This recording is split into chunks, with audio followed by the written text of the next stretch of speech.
Save them all in every corner of the world. They hear the frightening call of animals in need of help. In saving them, they'll save us all. Heroes of nature. Heroes of nature. Heroes of nature, save them all.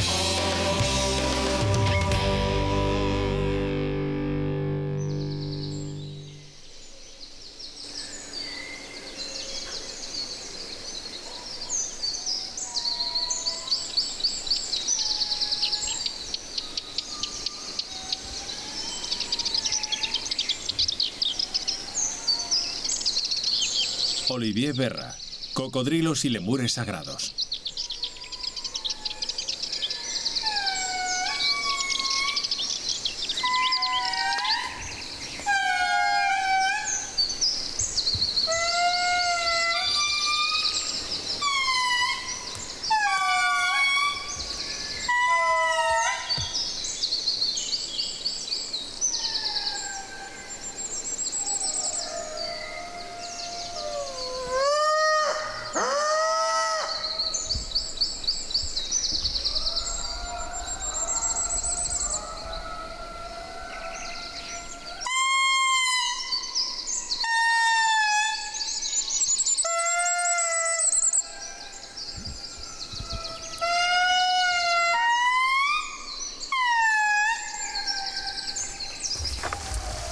Una mañana de invierno en los últimos grandes árboles de Madagascar. El lémur gigante se despierta, mientras las nieblas levantan sus extraños ecos a través de la selva virgen. Estos lemures gigantes llamados indris corren peligro porque su hábitat está siendo destruido.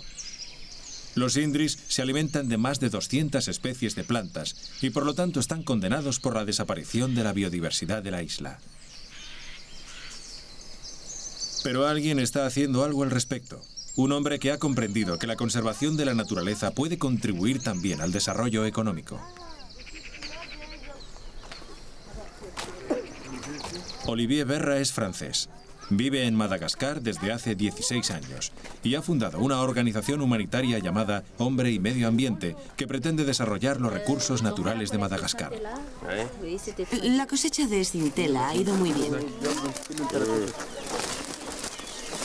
Es de ambagagnas. Sí. Está muy bien. ¿Para qué se usa? Las hojas se usan para hacer medicinas, para curar heridas y para cosméticos, básicamente cremas. Tú no usas cremas, ¿verdad? Hemos formado a la gente en técnicas de recolección para que lo hagan correctamente. Esto les proporciona a ellos unos ingresos en lugar de pagar a los trabajadores de la fábrica para que hagan el mismo trabajo. Las hojas son muy bonitas, no tienen impurezas, así que es un producto de gran calidad. Acompañado por Marat, un joven huérfano del que cuida, Olivier trabaja para impedir la destrucción de la selva organizando la recolección de plantas medicinales.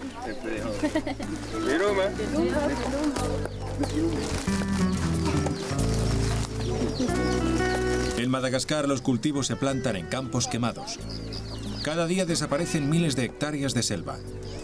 En Boimana, la reserva natural que dirige, Olivier Berra pudo convencer al gobierno de Madagascar de que entregara toda la tierra a los granjeros. Esto detuvo el flujo de agricultores itinerantes y protegió lo que quedaba de selva virgen.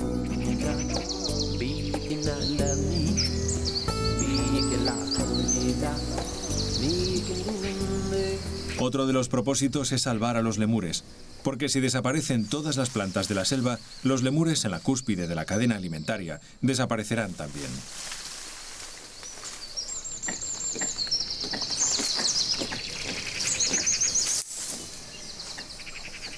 En Madagascar viven 50 especies de lemures. En un principio eran animales nocturnos y de un tamaño similar al de los ratones.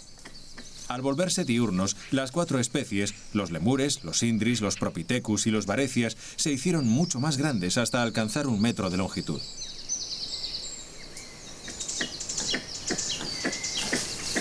Estas especies diurnas ladran para defender su territorio y mostrar su descontento. Primos lejanos de los monos, los lemures viven en los árboles a 30 metros sobre el suelo y se mueven con grácil facilidad. Viven en las copas de los árboles más altos del bosque para protegerse, ya que las crías son víctimas fáciles de las aves de presa y las serpientes. Aunque los adultos están protegidos por las convenciones internacionales, a menudo son cazados para obtener comida. Olivier Berra cree que no es suficiente con protegerlos de los cazadores furtivos o crear una reserva natural. Los lemures son los guardianes de un paraíso terrenal y para salvarlos ha de ser protegida también la biodiversidad natural. Por las noches, los alumnos voluntarios y los guías malgaches disfrutan escuchando las últimas aventuras de Olivier. En realidad no fueron los lemures, sino los cocodrilos los que le trajeron a Madagascar. Tras recorrer durante 3 años los manglares de África Central, Olivier descubrió esta isla, en la que se venera a los cocodrilos. Y desde entonces ha vivido aquí. Es una gran historia, porque recuerdo que caminamos 20 kilómetros por las montañas y cruzamos el río al menos 20 veces. Al anochecer, cuando llegamos a la aldea, nos dijeron que estaba prohibido ir al lago. Es tabú, no se permiten las barcas. Yo les dije, tiene que ser una broma. Hemos caminado durante todo el día para ver a los cocodrilos de la zona y ahora nos decís que no podemos. Así que fui a la orilla y les dije, escuchad, yo soy miembro de la familia de los cocodrilos, es diferente, mis antepasados eran cocodrilos. Así que los habitantes de la aldea fueron al lago con su hechicero. Todos se situaron en la colina para observar al extraño hombre blanco y al hechicero de la aldea. Yo le dije que se quedara donde estaba y caminé hacia el lago e imité el grito de angustia de una cría de cocodrilo. Aquí no puedo hacerlo, es fadi, tabú. No debe hacerse en presencia de mujeres. Si lo haces, ya no podrán tener hijos. Da igual, imaginaos la situación. En mitad del lago, en la superficie, había un cocodrilo adulto y yo imité de nuevo el grito de una cría. Entonces giró, se dirigió directamente hacia mí y se detuvo a tan solo 3 metros. Todos los habitantes de la aldea estaban allí, en la colina, con los ojos saltándoseles de las órbitas. Después, cuando regresé, me volví al hechicero y le dije, ya lo has visto, ha venido. Hemos hablado y no hay problema, podemos ir al lago, pero debes darle un pollo para agradecérselo. Así que matamos un pollo, se lo dimos al cocodrilo y fuimos al lago, solo el hechicero y yo. Y pude seguir con mi trabajo, pero fue muy divertido. La gente en la colina fue una locura. El cocodrilo en mitad del lago que vino directamente hacia mí. Fue mágico.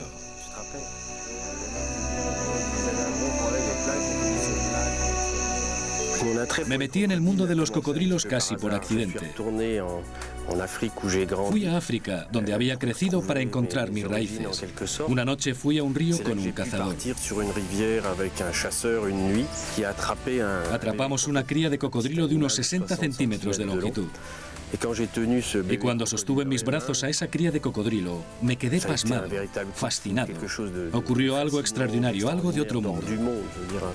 Es como una cría de dinosaurio, pensé. Fue una revelación. Supe que tenía que estudiar a ese animal y conocerlo todo sobre él. Regresé a Francia, pero desde entonces nunca he abandonado mi búsqueda de conocimientos acerca de los cocodrilos. Olivier se convirtió en cuidador de animales del Zoo de Vincennes. Al no tener ningún tipo de preparación, esa era la única manera posible de acercarse a los saurios.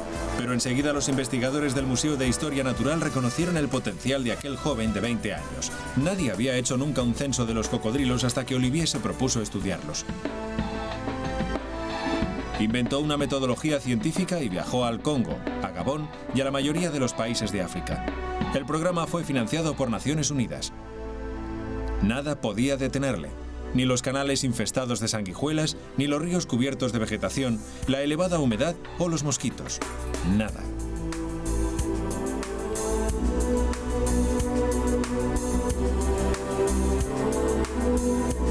Olivier consiguió realizar el primer censo de cocodrilos de África. Capturó a cientos de reptiles, diferenció las especies y los marcó a todos antes de liberarlos. Los seguía por la noche. Sus ojos brillaban con una luz roja al ser enfocados con una linterna.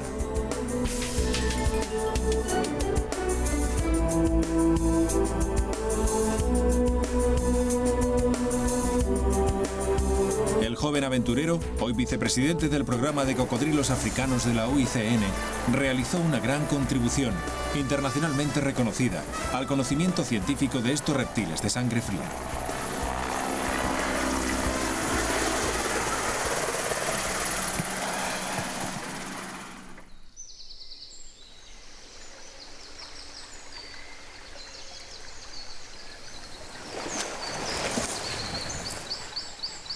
El animal que se ha convertido en el destino de Olivier ha ostentado un esplendor sin cambios durante 65 millones de años. Una especie casi prehistórica.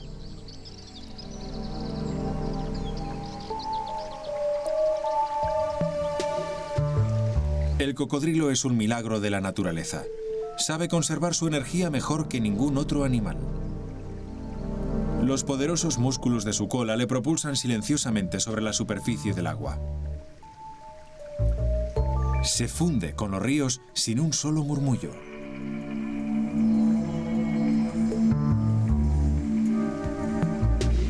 Lentamente observa. El mayor depredador de las aguas de África está siempre alerta. Los cocodrilos son anfibios. Sus ojos están colocados al mismo nivel que la nariz y las orejas para que puedan utilizar los tres sentidos para localizar a su presa antes de saltar sobre ella.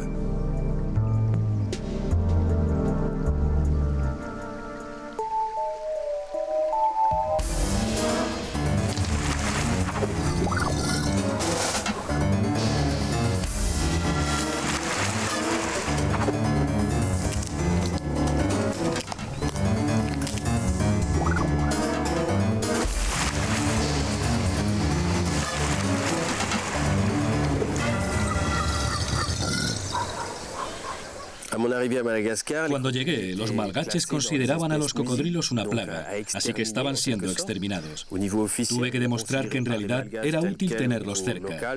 Desde un punto de vista ecológico, su papel es evidente, ya que mantienen limpios los ríos, lo cual es un gran beneficio. Pusimos en marcha un sistema que involucraba a los habitantes de la zona. En las regiones que abarca el programa se protege a los reproductores.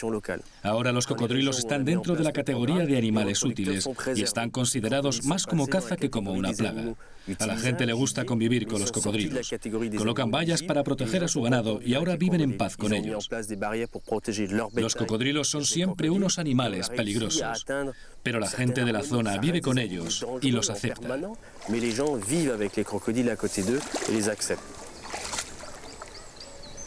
En Madagascar, como en el resto de África, se mata a los cocodrilos a gran escala, ya sea por comida o por su piel, y todas las especies de saurios están amenazadas por la extinción.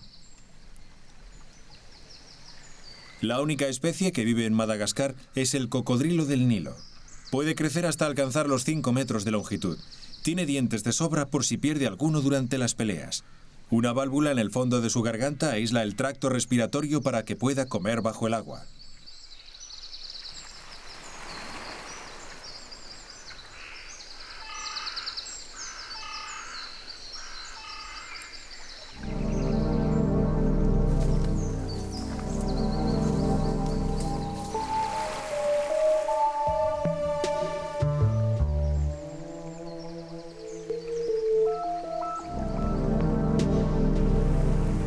Durante la época de apareamiento es el macho el que elige a la hembra. Comienza su ballet acuático en el que se mezclan la sumisión de la hembra y los repetidos acercamientos del macho. Una vez que estos esfuerzos llegan a su fin, cada hembra pondrá aproximadamente 50 huevos al año.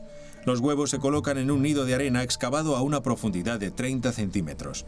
El sexo de las crías determinado en los huevos depende de la temperatura externa. Si es inferior a 30 grados centígrados, serán hembras. Si es superior a 32 grados, serán machos.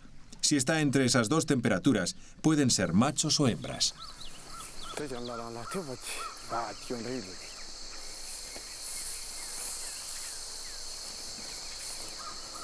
En 1990 comencé un programa de cría de cocodrilos en Madagascar para las Naciones Unidas. Mi interés personal consistía en salvar a los cocodrilos, no en desarrollar granjas. Formamos a las poblaciones locales para que recogieran los huevos, de modo que percibieran a los cocodrilos como un medio de conseguir ingresos y no solo como depredadores.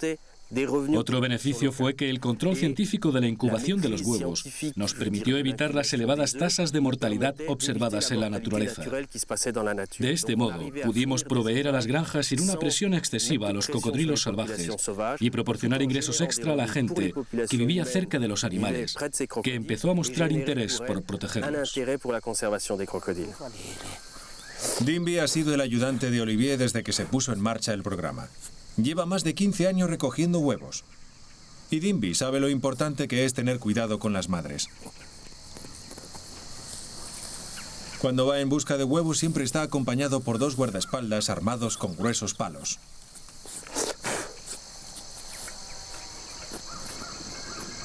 Los proyectos de cría de cocodrilos y recolección de huevos han funcionado. Las poblaciones de cocodrilos cercanas a las aldeas que participan en ellos están creciendo.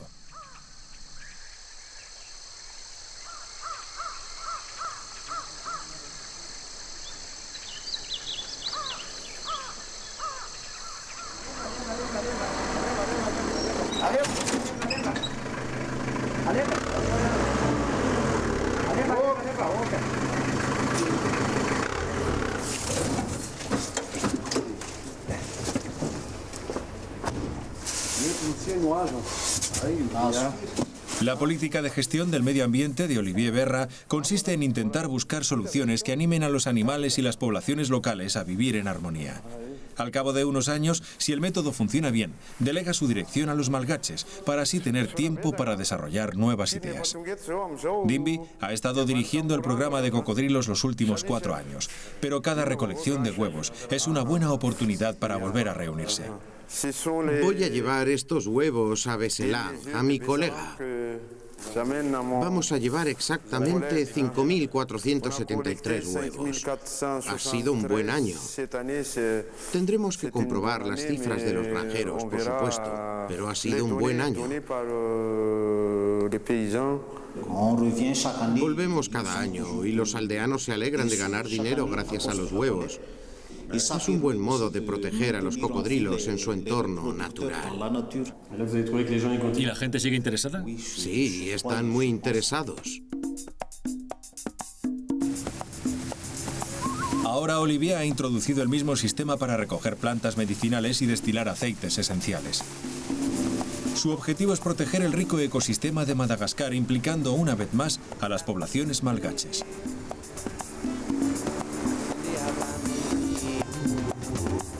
Esto es Boibola, la segunda reserva natural que dirige Olivier. Al este de Madagascar es una de las pocas selvas vírgenes que quedan en la costa del país.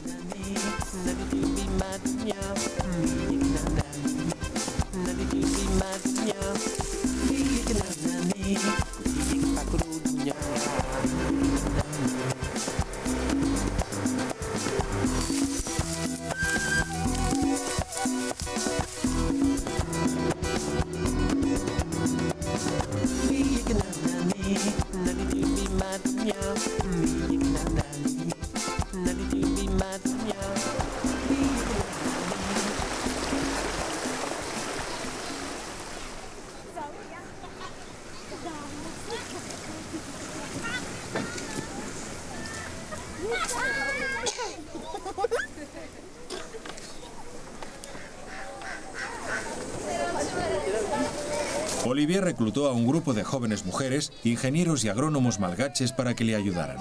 Chantal, Sophie y Ravenal se reunieron con todos los aldeanos para crear una atmósfera de confianza mutua. Estos hombres y mujeres, que están entre los más pobres del mundo, se mostraron muy interesados por la idea de recoger plantas. En Boibola el equipo decidió recoger Calopilum. El Calopilum, fruto de un árbol que crece abundantemente en estas playas, tiene unas extraordinarias propiedades curativas.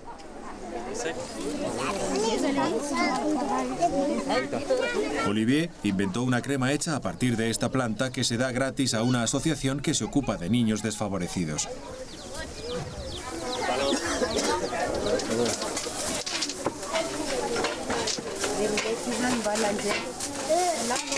Tardaron 2 años en desarrollar una colaboración real. El equipo tuvo que convencer a los jefes de la aldea, demostrarles que no perderían sus tradiciones y que esta actividad podría ser interesante económicamente. Utilizando los preceptos del comercio justo, Olivier siempre paga antes a las poblaciones locales.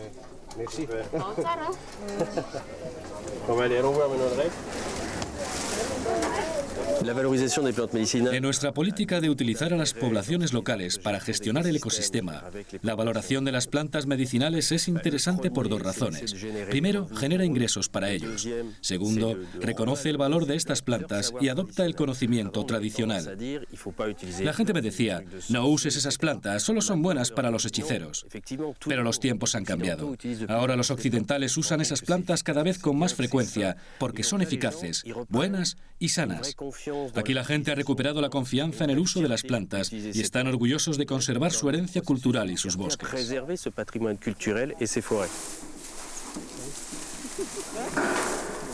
Olivier animó a los habitantes de la zona a montar pequeñas destilerías por toda la región.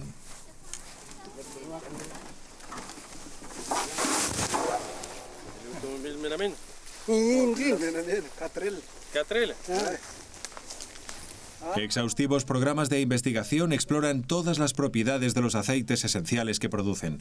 Y cada año acuden estudiantes a hacer trabajos de campo como parte de sus clases. Julia, una joven francesa, está haciendo un máster en agronomía y está escribiendo su tesis sobre el uso de aceites en la agricultura. Así que esta planta viene de Marfuel, a 32 kilómetros de aquí, y a 20 kilómetros de Muramá. ¿Es ñaulí? Sí. El ñaulí es extraordinariamente beneficioso contra las enfermedades pulmonares y los virus que afectan a las vías respiratorias. Y también tiene una eficacia sorprendente frente a los resfriados. ¿Cuáles son los pasos de la destilación? Antes de comenzar la destilación, el primer paso consiste en trabajar con los médicos malgaches tradicionales, los curanderos. Observamos cómo usan la planta y comprobamos que la planta tiene propiedades aromáticas. El siguiente paso es la fase del laboratorio. Y a esto le sigue la destilación local, en la cual Chantal es la encargada de controlar las condiciones de destilación. Por ejemplo, la esencia es destilada durante 3 horas y no 3 y media, para garantizar que el producto final cumpla las especificaciones industriales. Los productos deben tener siempre la misma composición química.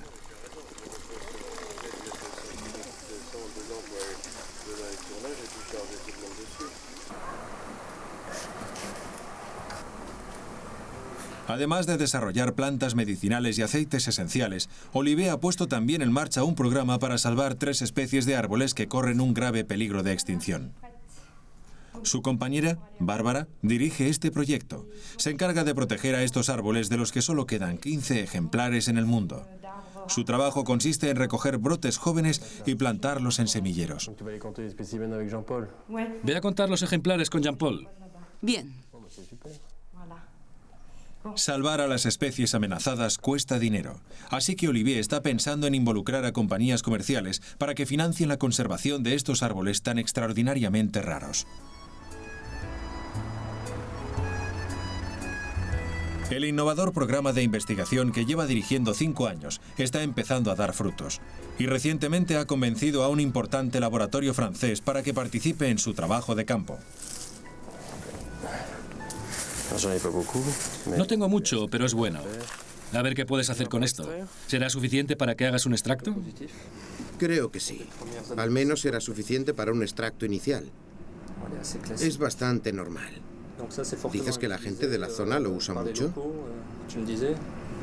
Sí, lo aplican como una cataplasma para curar las heridas y las quemaduras. Solo la hoja. Por eso he pensado que podría interesaros. Sí, utilizamos a menudo remedios tradicionales. Tenemos mucha experiencia en hacer que los mercados internacionales valoren los remedios naturales. Uno de ellos fue el aceite esencial destilado de la ravensara aromática, que crece en los bosques de la zona. La ramensara aromática fue utilizada después de los ataques del 11S en Nueva York. Los terapeutas de todo el mundo están trabajando con plantas de las selvas de Madagascar. El aceite de esta planta es fantástico para combatir el estrés y también es un remedio maravilloso para las enfermedades de las vías respiratorias causadas por virus. Así que cuando los bomberos de Nueva York tuvieron que adentrarse en los restos de la zona cero, fueron tratados por masajistas de Alaska y esos masajistas nos habían pedido que les enviáramos este aceite. Así que fueron los aceites esenciales de la selva de Madagascar, producidos por los aldeanos de la zona, los que ayudaron a proteger a los bomberos contra los problemas respiratorios y el estrés provocados por su horrible emisión.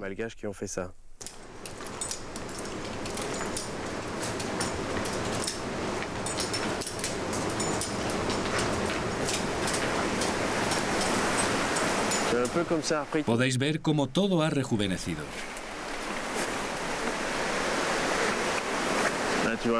La naturaleza siempre triunfa.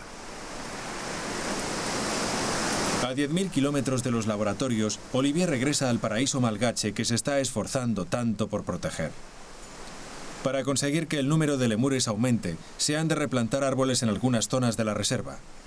Los secretos sobre cómo proteger a esta especie están escondidos en la cima de los árboles, así que hay que subirse hasta allí.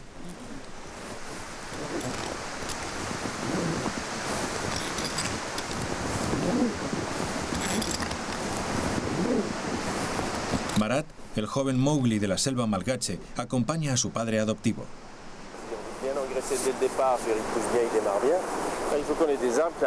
Los árboles deben tener al menos esta altura para que los lemures puedan saltar. Estamos experimentando con muchos tipos de árboles, plantando plantas de semillero y observando para averiguar cuáles crecen más rápido y alcanzan la altura que necesitamos. Intentaremos atraer a los lemures hacia los árboles plantando frutales a lo largo del camino. ¿Ves señales de que hayan comido? ¿Hay alguna huella? ¿Qué aspecto tienen las huellas del lémur? Dejan marcas en los árboles y arañazos que hacen con las garras.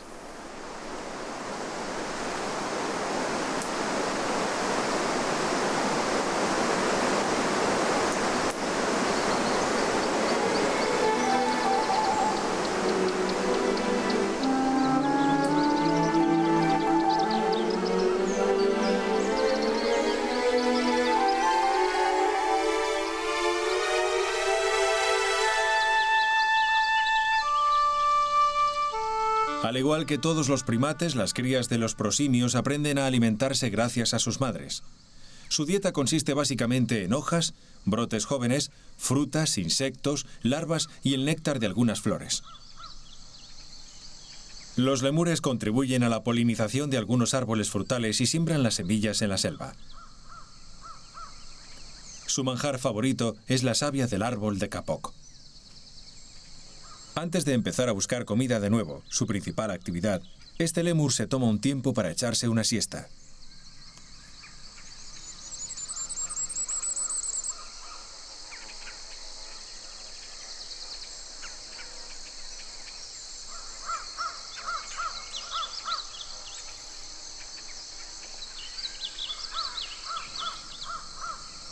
Los lemures diurnos siempre viven en grupos, compuestos normalmente por una o dos parejas, sus cachorros y un guía. El guía es el que decide el momento y la dirección en la que ir tras abandonar un árbol. Todos los miembros del grupo siguen al guía sin dudarlo ni un momento. Cuando los cachorros llegan a la adolescencia, abandonan el grupo para fundar una familia propia. Los etnólogos dicen que este comportamiento es para evitar la consanguinidad dentro de la misma especie.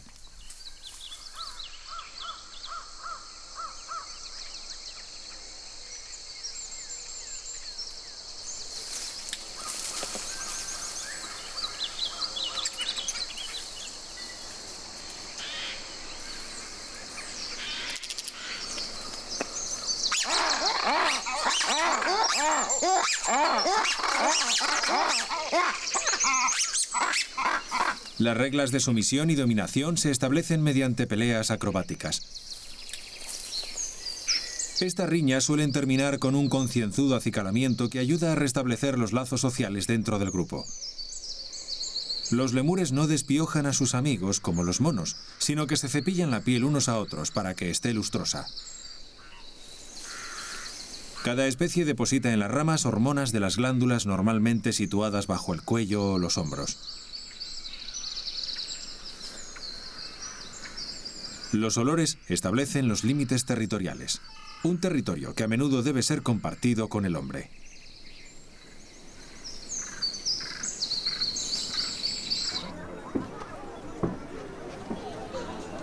En la mayor parte de la isla, los lemures son cazados para conseguir comida o para ser vendidos como mascotas. Pero en 3 regiones, las leyendas dotan de poderes de protección a los lemures indris, macaco y varecias. Los habitantes de este pueblo pesquero han desarrollado unos vínculos muy particulares con los lemures macaco. Estos lemures sagrados convierten los deseos en realidad. Si quieres algo, solo tienes que darles plátanos.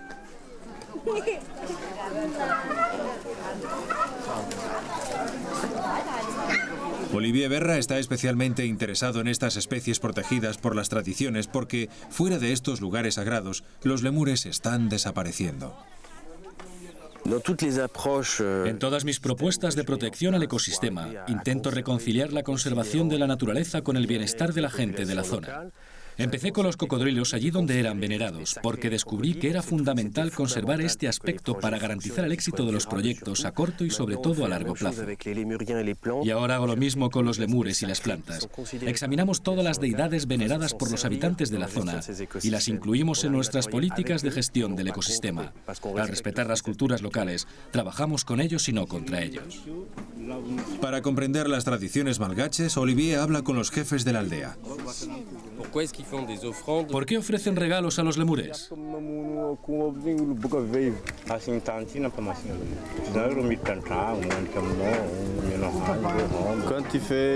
Si quieres algo, les das plátanos y entonces... ¿Tus deseos se hacen realidad?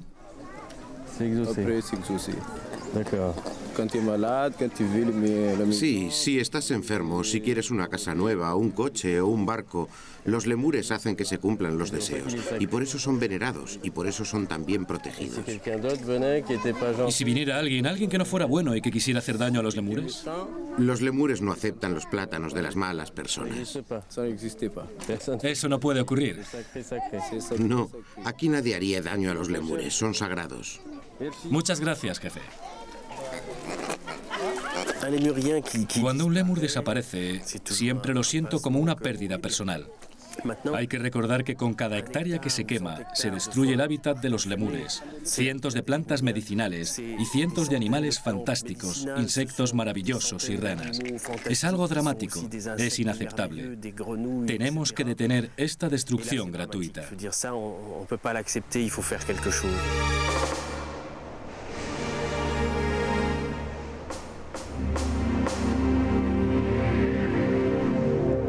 Cada año desaparecen 200.000 hectáreas de selva. La agricultura itinerante es un gran problema, pero la causa principal de esta masiva deforestación es el fuego. El fuego encendido para fabricar carbón, el único combustible que pueden permitirse los malgaches. No es raro encontrar regiones en las que los bosques han desaparecido por completo. Si queda una pequeña arboleda es porque es tierra sagrada, el lugar en el que se entierra a los muertos.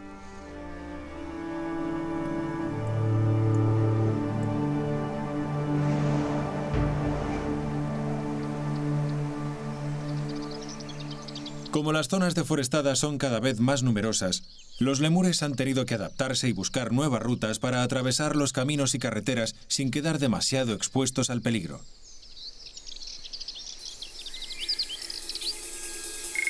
Normalmente los lemures descienden de los árboles muy poco a poco, deteniéndose constantemente para detectar los peligros y dudando mucho rato antes de pisar el suelo.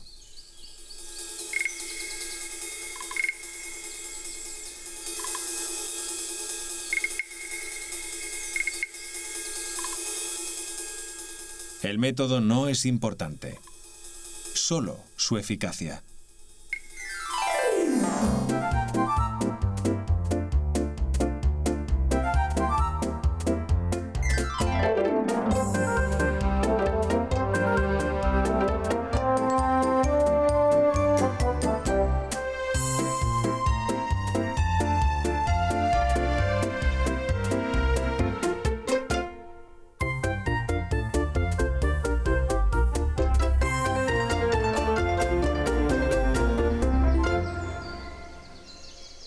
una técnica que podría ser envidiada por los otros lemures.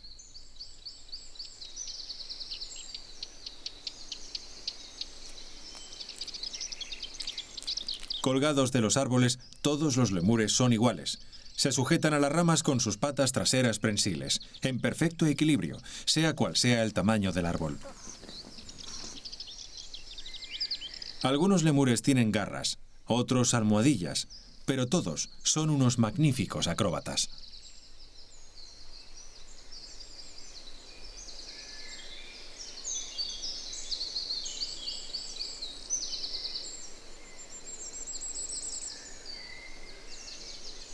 Los padres llevan a los cachorros en la espalda, y así es como aprenden a desplazarse y saltar.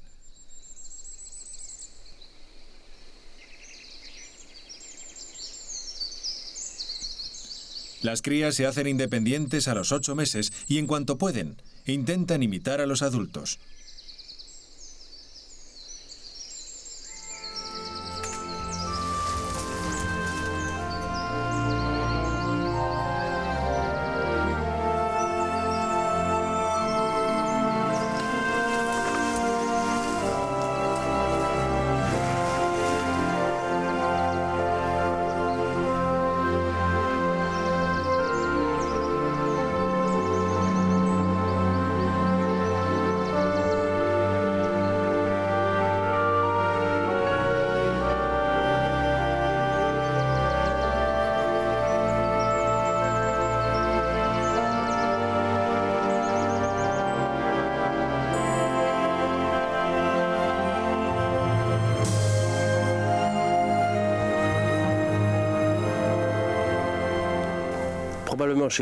Las tradiciones y la cultura son muy importantes en Madagascar.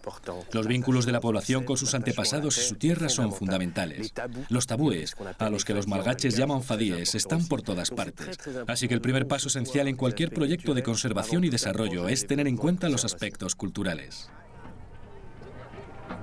En Madagascar, las tradiciones, las leyendas, los tabúes e incluso los miedos son una parte integral de la vida cotidiana. Cada 5 años, por todo el país, un festival ritual en el que los muertos son exhumados reúne a aldeas enteras. El propósito del festival es alejar el mal. En esta ocasión se sacrificarán 5 cebúes, ya que deben comer todos los habitantes de la aldea, unas 1.500 personas.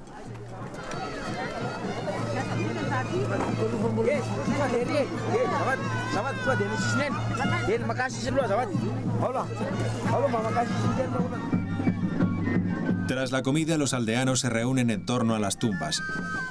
Ya puede empezar la ceremonia de pasear a los muertos. Los malgaches creen que al morir nos convertimos en poderes sobrenaturales y que actuamos para el bien o para el mal. Para protegerse de los espíritus malignos y disfrutar de una vida larga, los vivos deben ocuparse de los muertos. Los hijos llegan a la tumba e invocan a sus antepasados para que les ayuden a abrir la pesada puerta desde el interior. Hermanos y hermanas, hijas e hijos extraen los sudarios de sus ancestros. Es una extraña reunión. Pero esta ceremonia ilustra hasta qué punto el mundo de los muertos está presente en el mundo de los vivos.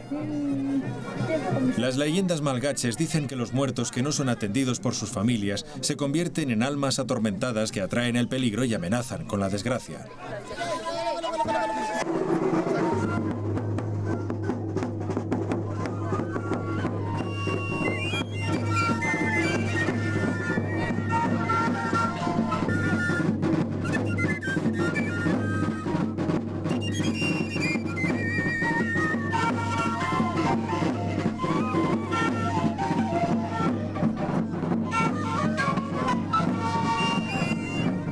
Los rituales fúnebres abundan en la vida cotidiana, y las definiciones de bien y mal están arraigadas en estas creencias.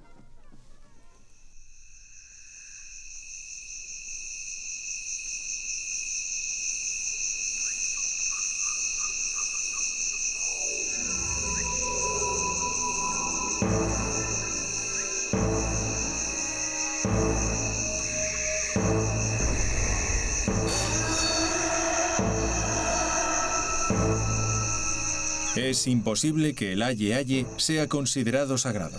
Más bien lo contrario. Para todos los malgaches, este lémur es la encarnación del diablo. Un espíritu maléfico, un alma atormentada que ha de ser ahuyentada.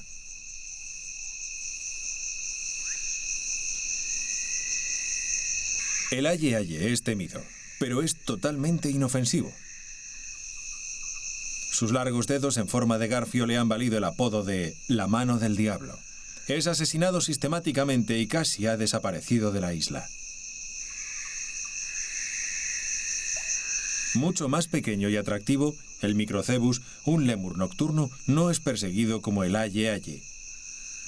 Y esta observación ha hecho que los especialistas se pregunten si el buen aspecto es lo que marca la diferencia entre ser considerado bueno o malo.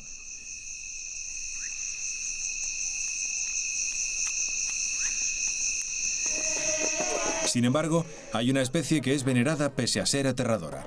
Un reptil. El cocodrilo del Nilo.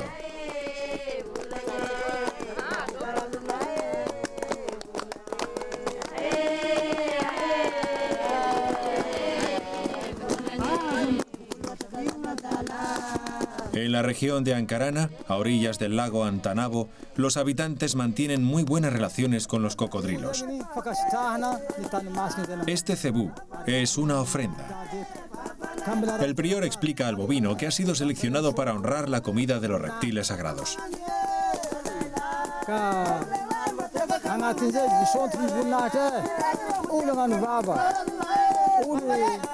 Los cocodrilos del lago, acostumbrados al cántico ritual, se acercan. En cualquier otro lugar huirían de la presencia del hombre. Pero estos cocodrilos son diferentes.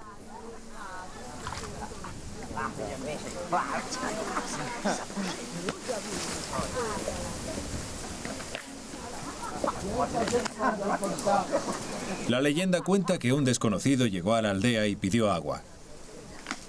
Todo el mundo se negó a darle de beber, excepto una mujer. El desconocido le dijo que se fuera del pueblo porque iba a dar un montón de agua a aquellos que se la habían negado. Cuando la mujer regresó, la aldea estaba bajo un lago y los aldeanos habían sido transformados en cocodrilos. Desde aquel día, con mucha regularidad, los descendientes de la única persona que escapó ofrecen un cebú a sus antepasados, los cocodrilos.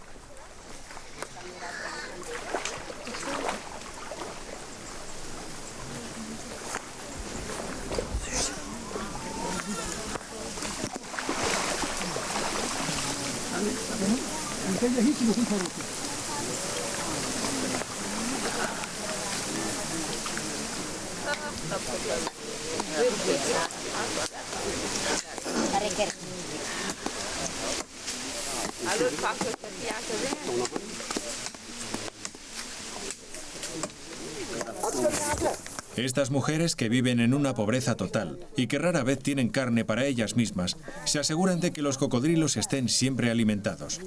Las obras que dejan los cocodrilos son repartidas entre los habitantes de la aldea.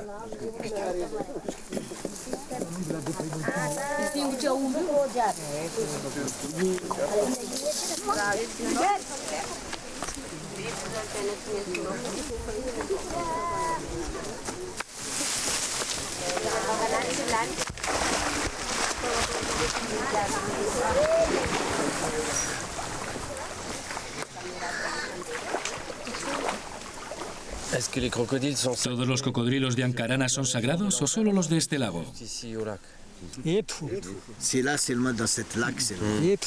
Solo los de este lago. Nadie puede hacer daño a los cocodrilos. Aquí nadie puede matar a un cocodrilo. Y tampoco se puede entrar en el lago.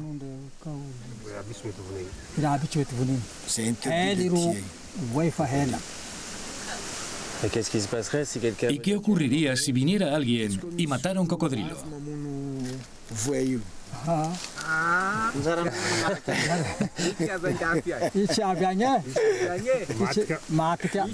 Es peligroso. Moriría. Si alguien matara un cocodrilo, estaría muerto antes de regresar a la aldea. Dice que una vez alguien llevó un perro al lago y el perro murió antes de volver a la aldea. Porque el lago también es sagrado. Llevar un perro al lago es un sacrilegio. Por eso se puso enfermo y murió.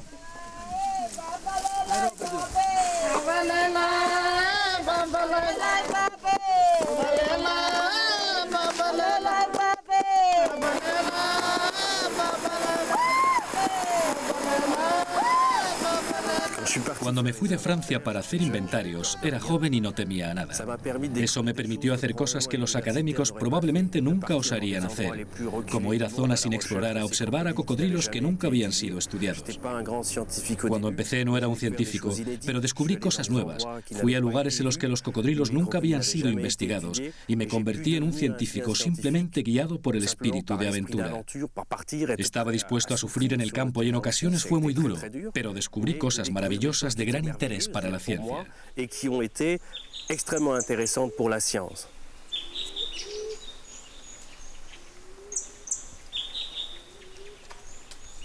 Olivier no ha perdido su espíritu aventurero ni la necesidad de compartir sus hallazgos con otros. En este caso, los secretos de estos afilados acantilados con su compañera, Bárbara. Los Sim, acantilados de piedra caliza a través de los que corre un río subterráneo, son el hogar de unos cocodrilos con unas pautas de comportamiento desconocidas. Tras todos estos años estudiando a los cocodrilos, si volviera al trabajo de campo, vendría aquí. Porque hay cosas que aún no comprendemos. Por ejemplo, ¿cómo se mueven los cocodrilos en la oscuridad? ¿De qué se alimentan aquí? Todo queda aún por descubrir. Si tuviera tiempo, aquí es donde estaría. Tal vez cuando todos mis proyectos estén en marcha.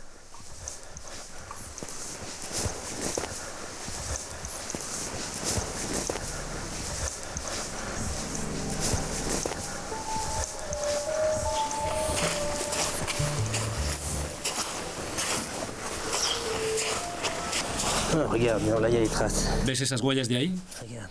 Mira, se distingue la cola. Las patas delanteras están aquí y las traseras ahí. A juzgar por el tamaño de la pata, este cocodrilo debe medir aproximadamente 1,75 m.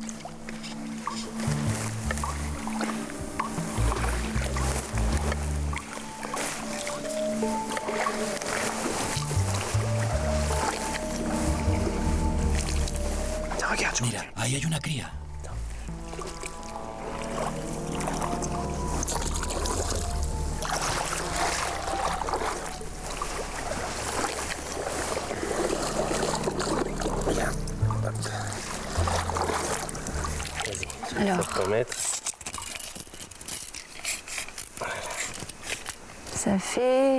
Unos 60 centímetros de largo.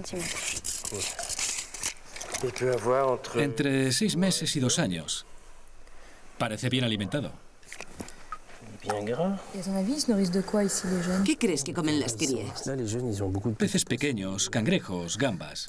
Pero sigue habiendo un gran misterio en torno a lo que comen los grandes reptiles.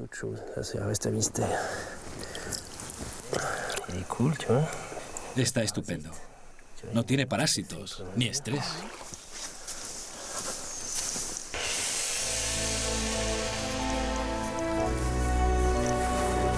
Tal vez dentro de unos años, Olivier deje su organización en manos de otros para poder dedicar su tiempo a observar a los misteriosos cocodrilos de las cuevas. Pero esa es otra historia.